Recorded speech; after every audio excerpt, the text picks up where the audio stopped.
그래서 깨닫는 사람들은 살게 되고 복을 받고, 깨닫지 못하는 사람들은 멸망 속으로, 좌절 속으로 들어가는 날이에요. 그래서 밝음으로 나아가는 사람들과 어두움에 계속 머물러 있는 사람들이 구분되어지는 날이 오늘 성탄절이에요.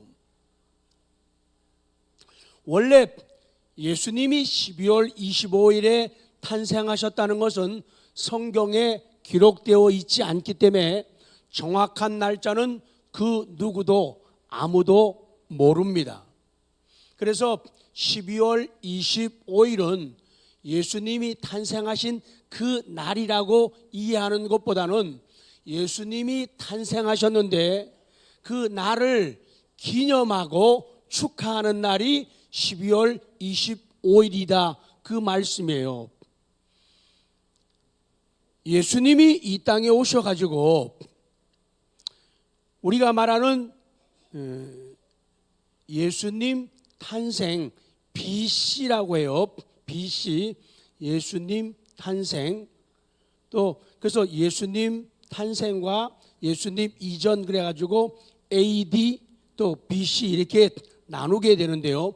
예수님이 이 땅에 오셔가지고 30세에 공생애를 시작해서 3년을 사역하십니다. 그리고는 그 사역을 마치시고 우리를 살리기 위해서 십자가를 지시고 대신 죽으십니다. 그리고 3일 만에 부활하십니다. 그리고 성령께서 우리에게 오신다고 약속을 하시고 기다리던 마가다락방의 사람들이 성령 충만함을 받고 변화되고 달라져. 그래서 이 기독교의 복음이, 그리스도에 대한 복음이 전 세계로 퍼져나가게 됩니다. 그리고 예수님 탄생하신 이후 313년, 그 당시는 로마가 전 세계를 지배하고 있었어요. 어느 나라가 그랬다고요? 와, 잘하시네요. 로마가 지배하고 있었어요. 그럴 때 로마의 황제 가운데 많은 사람들이 신앙의 영향을 받았는데 콘스탄틴이라고 하는 황제가 있었는데 이 사람이 은혜를 받고 변화받아가지고 야, 이렇게 하면 안 되겠다. 그래서 칙령을 내려가지고 이제부터 우리 로마는 기독교를, 예수 그리스도를 구주로 모시는 그런 나라다. 그래서 국교로 기독교를 정하게 됩니다. 그리고는 시간이 좀 지난 다음에 354년경에 또 교황이었던 율리오라고 하는 사람이 12월 25일을 예수님 탄생하는 성탄절로 크리스마스로 선포하고 크리스마스 행사를 합니다.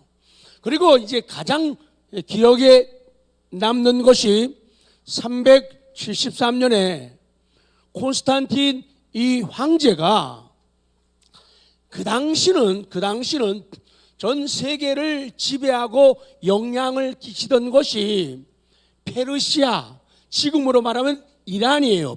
그 이란을 중심으로 해서 한자로 말하면 배화교라고 하고 또 영어로 말할 때는 조리아스터교라고 하는 이런 종교가 있었어요. 이 종교가 굉장히 많이 전파되고 알려졌어요. 그래서 다른 종교들이 이 종교에 직접 간접적인 영향을 받죠. 근데 이 사람들이 잘하는 부분도 있지만은 굉장히 나쁘고 무식하고 하나님을 올바르게 믿지 않는 그런 종교였는데 이 사람들이 태양을 불을 중심으로 해가지고 섬김을 가졌는데 자기들의 그 태양신을 섬기는 날이 12월 25일이었어요. 언제였다고요? 12월 25일. 그러니까 원래 12월 25일은 그 조리아스토교라고 하는 이 종교에서 원래 이거는 그 사람의 예언자의 이름이에요. 그 당시에 철학자이기도 하고 예언자였던 사람인데 그 사람이 하도 활발하게 활동을 하니까 사람들이 그렇게 그 사람의 이름을 붙여가지고 종교 이름을 부르게 된 거죠. 인터넷 들어가면은 조리아스토교 치면은 그 답이 나와요. 이 사람들이 태양신을 섬기고 숭배하는 날이 12월 25일이었어요. 그럴 때 로마의 황제가 하나님을 사랑하고 하나님을 두려워하고 예수 그리스도가 너무도 소중하게 깨달아졌던 이 황제가 야, 안 돼. 12월 25일 지금까지 태양신을 섬기는 날로 너희들이 지켜왔는데 그거 이제부터 안 돼. 문 닫어. 그래가지고 12월 25일을 하나님이 사람으로 오신 날, 우리의 구세주로 오신 날, 아기 예수님이 탄생하신 날, 그 날 12월 25일을 예수님의 성탄으로 섬겨라. 그러면 박수 쳐야 돼요. 그날을 예수님을 섬기는 날로 정하거라. 나 황제는 이것을 전 세계에 명하노라. 이렇게 해가지고 12월 25일이 성탄절로 바뀌게 된 거예요. 그러니까 성탄절은 예수님의 탄생은 아주 위대한 거예요. 그렇게 우상이 들끓고 미신이 꽉 차 있고 태양을 섬기던 그런 사람들의 시간과 날짜를 그리스도로 바꿔버리는 거예요. 그 당시에 예수님을 통해서 예수님이 이 땅에 오심으로 말미암아 예수님이 역사 속에 등장하신 거예요. 예수님이 어디에 등장하셨다고요?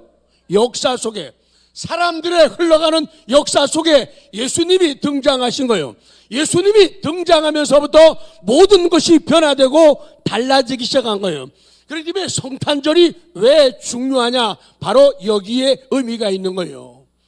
이교도들의 종교와 이교도의 문명이 자리 잡았던 어두운 곳에 생명의 빛이 비추면서 그날이 하나님을 찬양하는 날로, 아멘, 하나님을 찬양하는 날로 예수님을 축하하는 성탄절로 바뀌게 되었으니 그 성탄의 은혜가, 성탄의 능력이 얼마나 위대한가.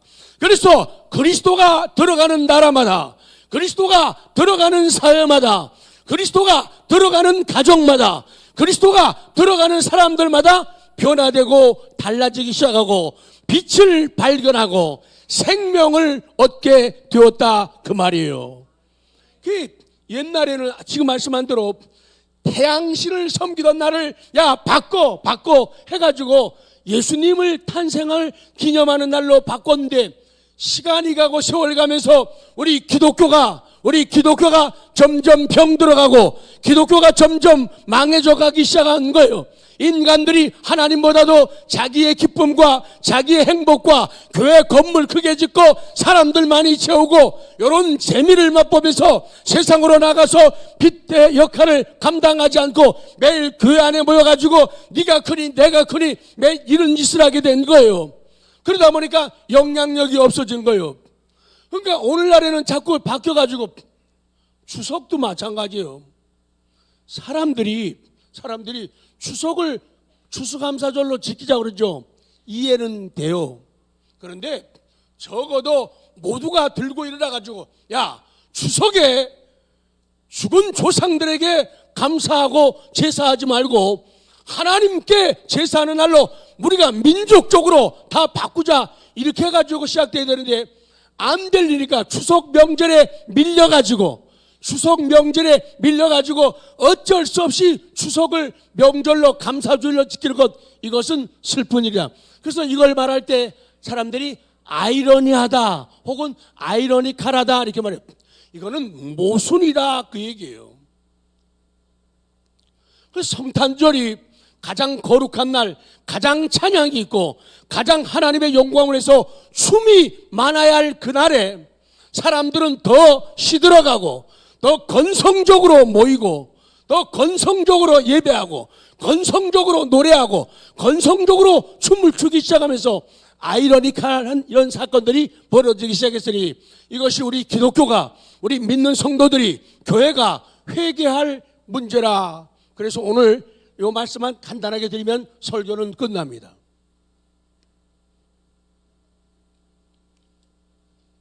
오늘 5절 말씀에 빛이 어두움에 비치되 어두움이 깨닫지 못하더라, 그렇게 말씀하고 있죠.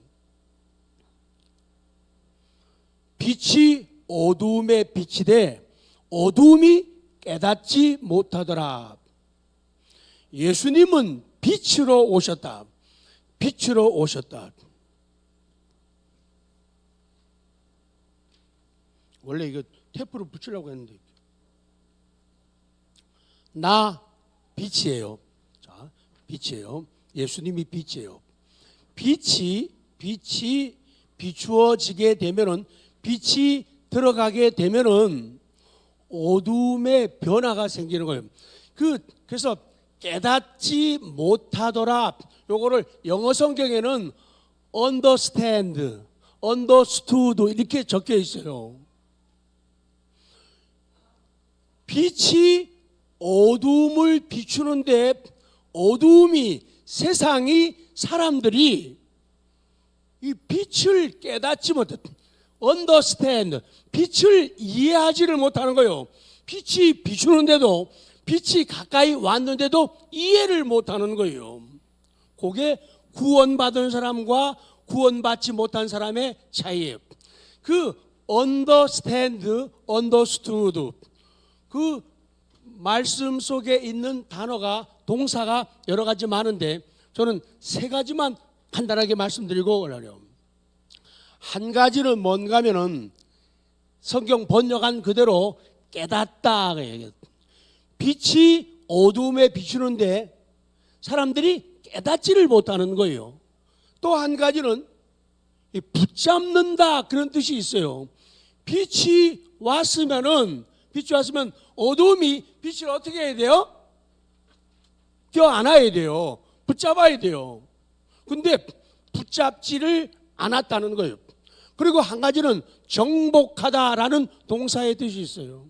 그러니까 빛이 비추면은 어두움은 빛을 어떻게 해야 돼요? 정복해야 돼요. 다른 말로 바꾸면은 빛을 소유해야 돼요. 빛을 가져야 된단 말이죠. 예수님이 오셨으면은 예수님을 정복하라, 그 말은 예수님을 소유하라. 예수님 오시면은 예수님 떠나지 마시고 계십소서. 이게 붙잡아야 되는데 그 당시 사람들은 붙잡질 않았다는 거예요. 그리고 빛이 비치는데, 빛이 예수님이 오셨는데 사람들이 깨닫지를 못하는 거예요. 언더스탠드가 안 된다, 그 말이죠. 이해하지를 못하는 거예요. 그래서 그 빛을 이해하는 사람들, 그 빛을 붙잡는 사람들, 그 빛을 정복한 사람들만이 새로운 생명을 가지고 새로운 세계의 삶을 살아가는 거예요. 새로운 목표를 가지고, 새로운 구상과 새로운 의도를 가지고, 새로운 심성을 가지고 인생을 살게 된다, 그 말씀을 주고 계시는 거예요.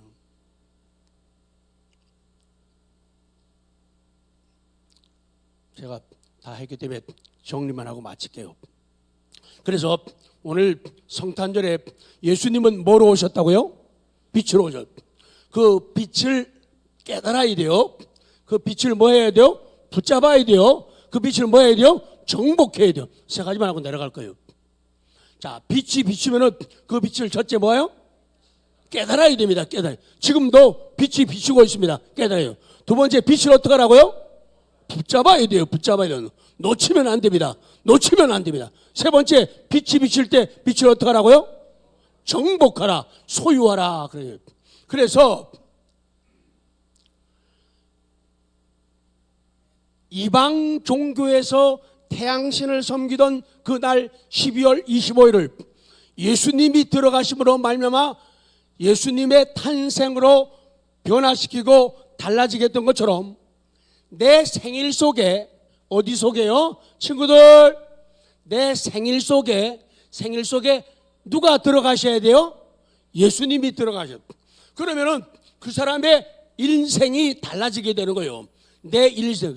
그래서 매일 생일 축하합니다, 생일 축하, 이렇게만 자기들끼리만 생일 축하하던 사람이 그 내 생일 속에 예수님이 들어오시게 되면은 그 사람의 인생은, 아, 내가 왜 태어났지? 어떻게 살아야 되지? 하나님, 저 어떻게 살까요? 하나님이 믿음 주시고 꿈과 비전을 주시는 거예요. 그래서 그런 아이들은 믿음 안에서 자라면서 하나님이 기뻐하시고 인정하시고 부모님들이 박수 쳐주고 어른들이 이야 하는 그런 인물로 자라나는 거예요. 내 생일 속에 누가 들어가라고요? 예수님이 들어가셔야 돼요. 우리의 모임을 많이 하죠. 그 모임만 모이면 안 돼요. 매일 개모임이다 무슨 뭐 동창회다가 뭐에다가 뭐 모임이 없는 게 없어요. 근데 그거 계속하면 안 됩니다. 그 모임 속에 누가 들어가셔야 돼요? 예수님이 들어가요. 그래 그 모임을 변화시켜야 돼요. 기도하고 시작하는 거예요. 아니면 기회가 주면은 예배를 드리고 그 모임을 동창회를 하는 거예요. 그렇지 않으면 그거 다 의미가 없는 것들이에요.